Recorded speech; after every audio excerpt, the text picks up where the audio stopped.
Sungguh-sungguh Allah sangat ridho ketika seorang hamba itu makan. Makan ketika sesuap nasi dia muji Allah, ketika minum seteguk nasi dia muji Allah. Itu kalau orang diridhoni Allah itu wali betul. Itu untuk jadi wali itu gampang. Kamu makan ridho, kamu nginjak buminya Allah ridho seneng, kamu hidup keseharian aman seneng.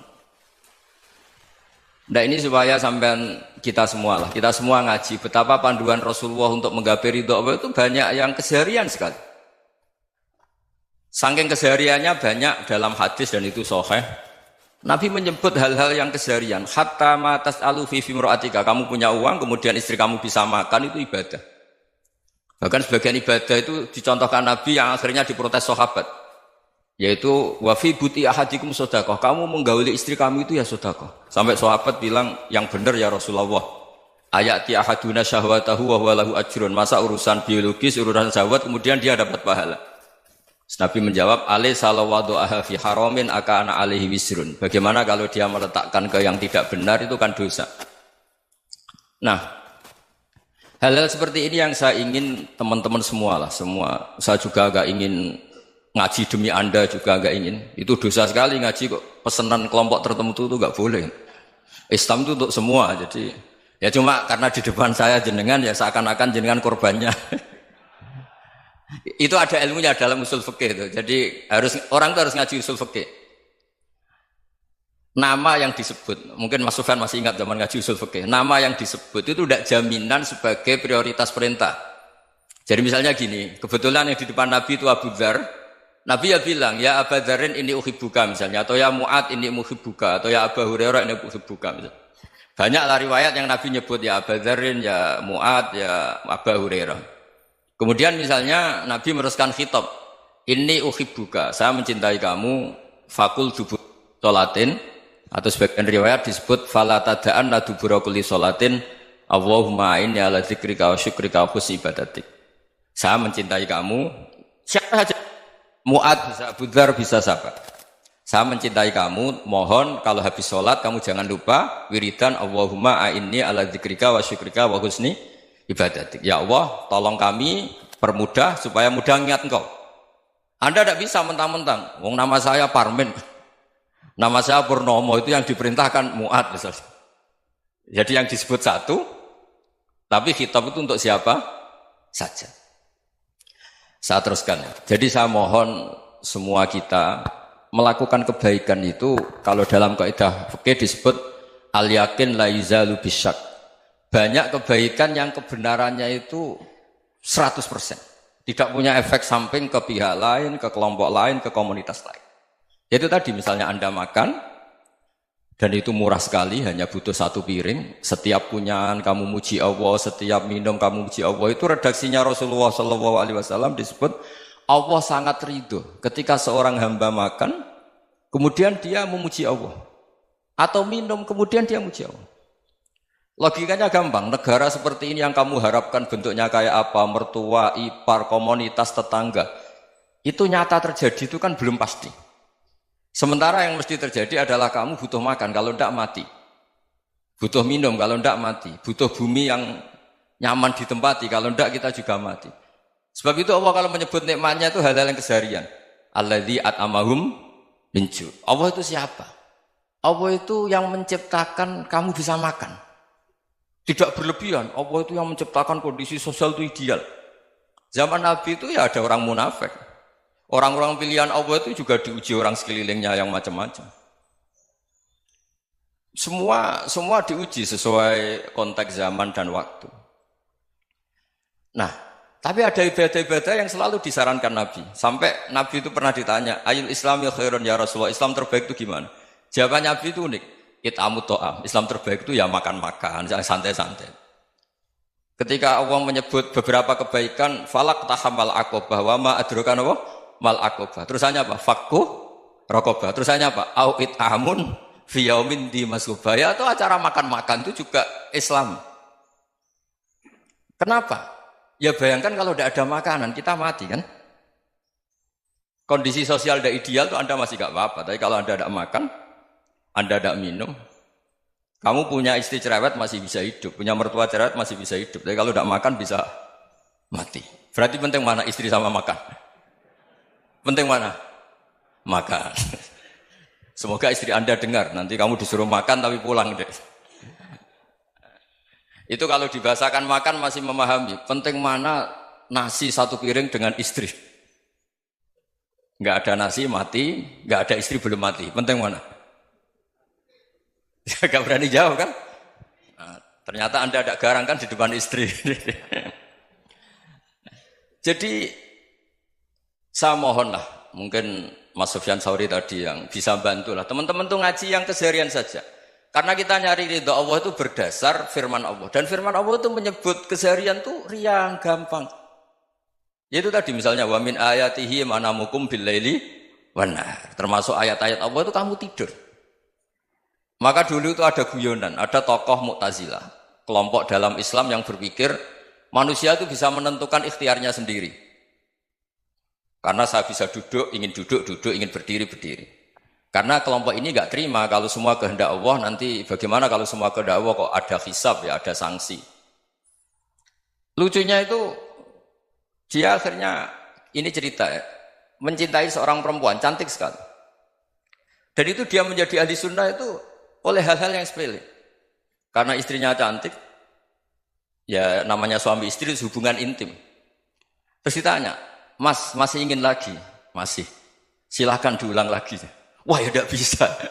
Katanya manusia bisa menentukan yang diinginkan. Itu tobat itu. Itu nggak bisa ditobatkan Mas Sufyan Ats-Tsauri. Orang cantik yang mudah nobatkan orang itu orang cantik. Segampang itu. Akhirnya kita tahu, makanya kalau dalam kitab Hikam itu disebut al-aqil mayyakul madza yaf'alu wa hubi wal ghafil mayyakul madza af'al. Orang yang punya akal karena sadar ini wilayah Allah, semua milik Tuhan. Itu dia tiap hari berpikir, besok Allah akan melakukan apa terhadap dunia ini. Kamu merencanakan suatu mau plesir, ternyata gempa. Mau wisata ke Rusia, ternyata perang. Kamu tidak pernah tahu apa yang akan terjadi besok. Wa ma tadri nafsum madza taksibu ghadan. Tapi anda semua kita ini sering punya jadwal permanen. Makanya saya kalau diundang siapa saja, sana takdir. Yang jelas Gus ini acara penting. Ya masih acara penting nak pangeran ngersakno piye? Kok ape dadi pangeran? Kamu kok mau jadi Tuhan? Itu kadang ya kiai. Penting Gus acara ini jenengan harus memastikan bisa. Loh kamu itu yang ngajarin tauhid, sesuatu itu biadillah kok bilang-bilang apa pasti. Kalau maksa terus tak tobatkan loh kamu kata saya. Ya kalau gitu Gus bilang insya Allah. Wah itu hati saya, fisik saya, roh saya sudah bilang insya Allah. Tidak usah kamu latih kata saya. Nah hal-hal tauhid keseharian itu gampang sebetulnya. Wal ghafil yaqulu madza af'al. Tapi orang yang lupa Allah dia setiap hari bilang besok apa? Kita bisa melakukan apa? Seakan-akan dia itu aktor, dia penting, dia subjek permanen, dia. Padahal kita ini hanya objek kehendak Allah Subhanahu wa taala. Karena kita yakin sesuatu yang terjadi di alam raya ini kita tidak bisa apa-apa. Makanya saya sering ngaji, sering bilang saya, ketika Anda mensifati Allah, Dia yang menghidupkan. Sudah itu tanamkan sehingga ketika kita mati santai saja. Kenapa santai? Allah punya cara menghidupkan kita. Zaman kita hidup juga gak tahu caranya ngelola jantung, ngelola paru-paru. Kamu juga gak tahu ngelola oksigen yang tidak beracun, tidak mengandung polusi. Tahu-tahu hidup. Gak ingin tua ya tahu-tahu tua, gak ingin mati tahu-tahu mati. Selama ini kita hidup juga gak tahu apa sebetulnya. Hanya gaya tok, punya jadwal, punya planning. Kalau kamu bisa menentukan pilihan Anda, pasti Anda istrinya cantik, 4 neriman semua, kona'ah semua. Nyatanya enggak kan? Ada 1 jelek, cerewet. Oh itu kan, nyatanya enggak bisa apa-apa Anda kan?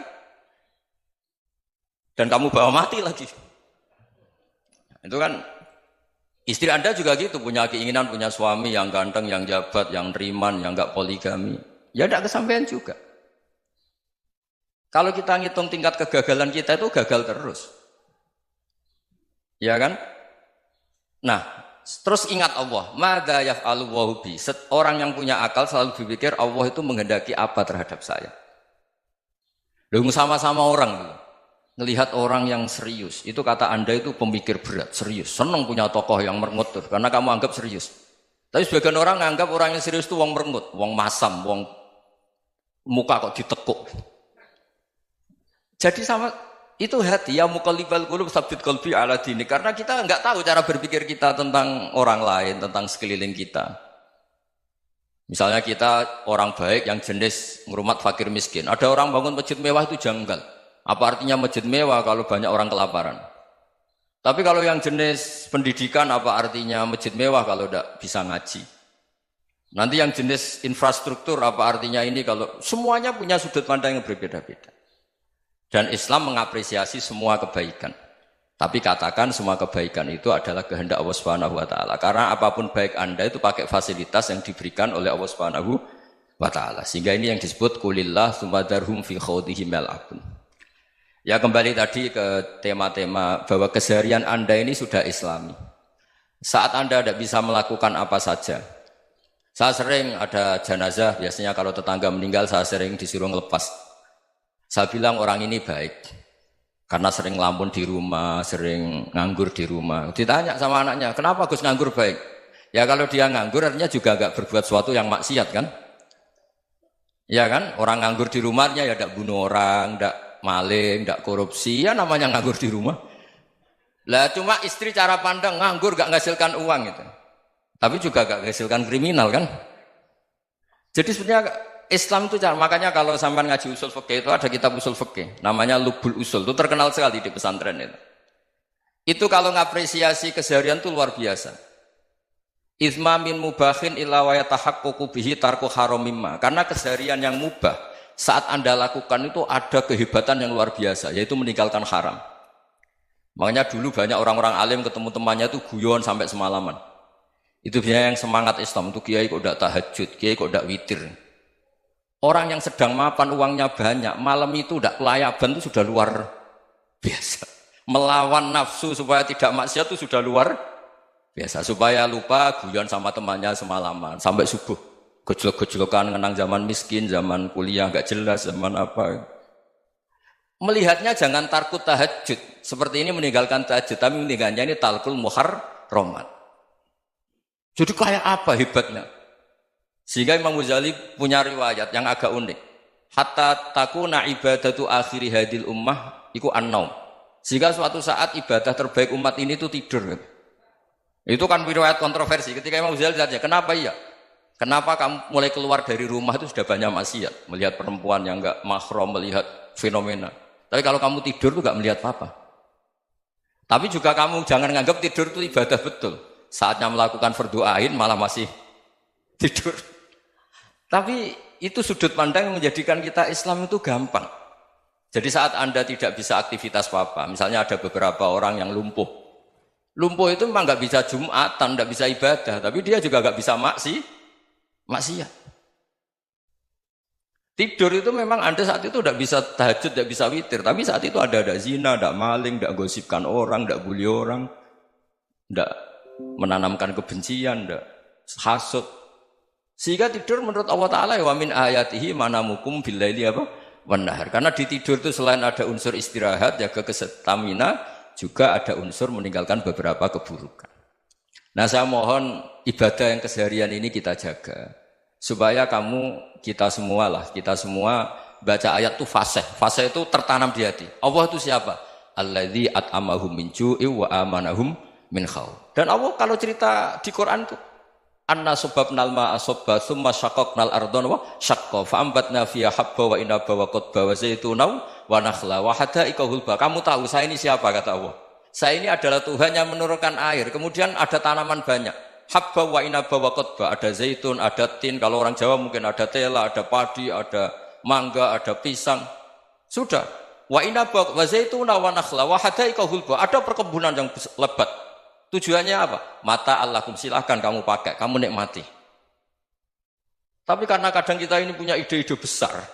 Tadi untuk syukur saja nunggu punya istri riman, rumah baik, tetangga baik, komunitas baik, semuanya baik baru syukur. Lama-lama nanti ada di surga, syukurnya nunggu surga paling kelas A. Itu sudah ada yang menghuni Rasulullah, kamu nggak boleh di situ. Masa untuk syukur saja? Repotnya Masya Allah. Jadi mohon Quran yang kalau Anda hafalkan juz sama itu kan ada ayat-ayat yang kayak tadi. Ya, fal yang dzuril insanu ila ta'ami. Coba lihat. Apa yang kamu makan ya? Dari mana? Dan untuk mempertahankan hidup kamu keseharian. Jadi jangan kira ibadah itu harus membentuk komunitas yang versi Anda. Ibadah itu harus hal yang mulu-mulu. Kesehariannya Anda alami.